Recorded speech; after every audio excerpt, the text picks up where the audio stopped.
In this video, we will be looking at chemical formulae. Formulae is the plural of formula. Formulae are a set of chemical symbols showing what a substance consists of. It can be a list of substances needed for making something, such as the list of reactants to make a chemical product. A chemical formula shows the proportions of elements present in the chemical compound using the symbols from the periodic table. Remember from GCSE, a compound is a substance formed from two or more elements that are chemically combined in fixed proportions. The molecule hydrogen sulfide has the chemical formula H2S. We can see from the diagram it contains two hydrogens, which are represented here as the white atoms, and one sulfur, which is represented here as the yellow atom. In hydrogen sulfide, we will always see there are two atoms of hydrogen for every one atom of sulfur.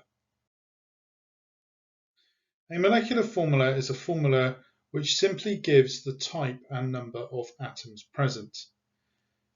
Hydrogen sulfide, H2S, is an example of this because we can see how many sulfur atoms and how many hydrogen atoms are present in the molecule.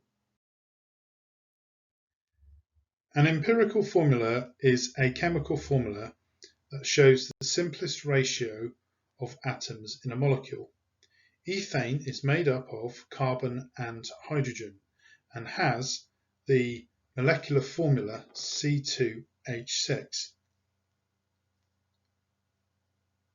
The empirical formula of ethane would be CH3 because the molecule of ethane has 2 carbon atoms to 6 hydrogen atoms, but its simplest ratio of atoms would be 1 carbon to 3 hydrogen, hence CH3.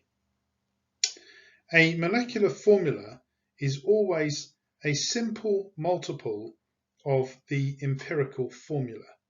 So here we have the empirical formula and here we have the molecular formula. In this case, ethane's molecular formula is twice the empirical formula. 2 times CH3 is equal to C2H6. So that's twice the empirical formula is equal to the molecular formula. Okay, let's assume we have this example. A white salt is known to contain 4 grams of boron, 11.5 grams of phosphorus, and 23.7 grams of oxygen. What is its empirical formula? Well, to find the empirical formula, first of all, we will find the mass of each element. So by looking at the information in the question, we can see that the mass of boron, as given in the question, is 4 grams. The mass of phosphorus is 11.5 grams, and the mass of oxygen is 23.7 grams. Next, we will read the relative atomic mass from the periodic table. Looking at the periodic table, we can see that the relative atomic mass of boron is 10.8, the relative atomic mass of phosphorus is 31.0, and the relative atomic mass of oxygen is 16.0. Next, we calculate the moles of each element. So, here, to find the moles, we do the mass divided by the relative atomic mass. So we would do 4 divided by 10.8. This gives us a value of 0.37. Then, when we do 11.5 divided by 31.0, this also gives us the number of moles of 0.37. Finally, when we work out the moles of oxygen, we do 23.7 divided by 16.0, and this gives us 1.5. The final step to find the empirical formula is we need to find the simplest ratio of the different elements.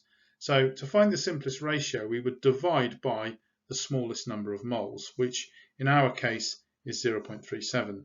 So in the case of boron, we do 0.37 divided by 0.37, which gives us 1. Same for phosphorus, 0.37 divided by 0.37 is 1. Then when we divide 1.5, which is the number of moles of oxygen, by 0.37, we obtain 4. So the simplest ratio of atoms, boron, phosphorus to oxygen, is 1 to 1 to 4. Hence, the empirical formula of our compound is BPO4, or boron phosphate. Thanks for watching. Please like and subscribe below.